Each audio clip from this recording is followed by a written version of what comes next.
Welcome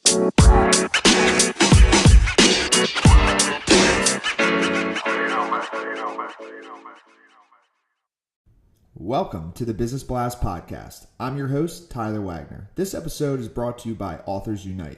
Authors Unite provides you with the support you need to finish your book. Best part is, after you finish your book, they take care of the entire publishing and marketing process 100% for you. So, if you want to become a successful author, make sure to check out authorsunite.com. Now, let's jump into the episode. All right, everyone. Welcome back to another episode of the Business Blast Podcast. I'm your host, Tyler Wagner. Today, I have a good friend, Scott Carson. He is the CEO of We Close Notes. He's known across the country as the Note Guy. So welcome to the show, man. Hey, man. Glad to be here, man. Glad to have you on, dude. It's been a long time coming. So let's jump right in, man. The first one I got for you, Scott, is what is the best story from your life that has an underlying valuable message? Wow. I would say perseverance is the underlying message. And I would say best story I can talk about is that in 2010, I literally sold everything I owned in Austin, Texas as a real estate investor, jumped in the truck with just me and my dog, and planned to drive across the country for 26 weeks to see all the Major League Baseball parks and speak with banks and other investors. And that turned into a 3-year nonstop trip across the country and just absolutely blossomed my business in ways that I never could have imagined. And it just literally, I stuck with it. And that's part of the reason why I'm known across the country as the Note Guy and one of the experts in my fields. And what is the most valuable piece of information we should know that's within your expertise or industry? That's a great question. I'm a big proponent in the distress note game about how to rehab the borrower. Many real estate investors get into wanting to own property and rehab and fix and flip it.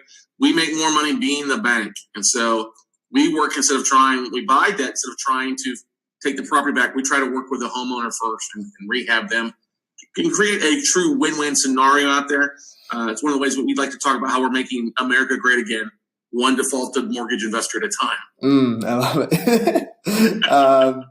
And then what is your best piece of overall business advice, so not necessarily industry specific? Best business advice, just be yourself. I think that's the biggest thing. So many times people, especially as entrepreneurs, try to be something that they're not. If you watch Gary Vaynerchuk, don't be Gary Vaynerchuk, be yourself. Also, a very important aspect, I would say, is to seek counsel, not advice. Too many times entrepreneurs and business owners are asking advice of people who have never walked in the shoes of where they want to go. And they give them advice, bad advice, because they've never been there. They've never been through that. So reach out to the people that are doing the things that you want to do, or the peers, the people that you look up into the industry. Ask them what they're doing. Ask them what they think about something, and get really good counsel from somebody who's been where you're at or is going to where you want to be. And they'll give you some really great counsel to help you overcome any obstacles that you're dealing with.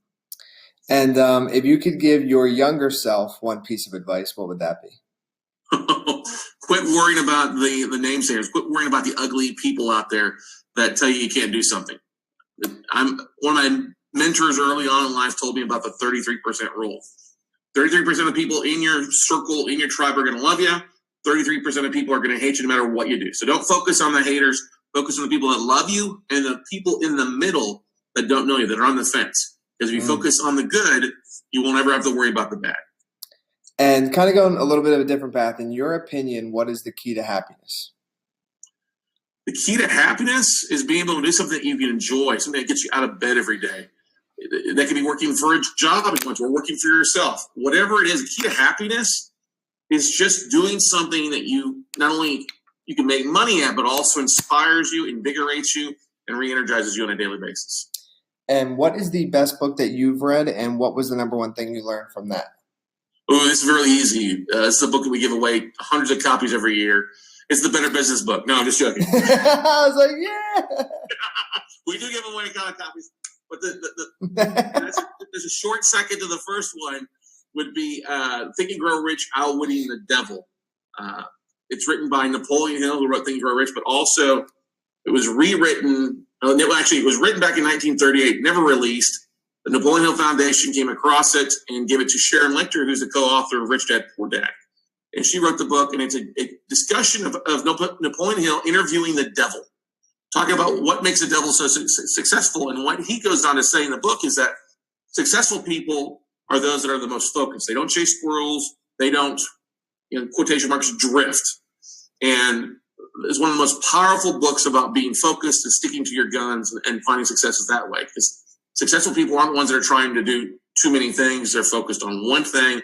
They avoid distractions. They avoid the drifting that I think we all struggle with to find success. And those successful entrepreneurs go out there and provide a lot of great good for other people out there. So one of the best books I can totally recommend, Outwitting the Devil by Napoleon Hill and Sharon Leigh.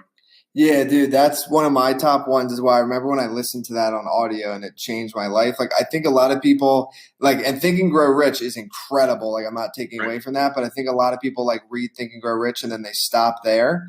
And Outwitting the Devil, dude, is freaking amazing, especially audio. It's actually crazy, going back and forth with the devil. Such a good book.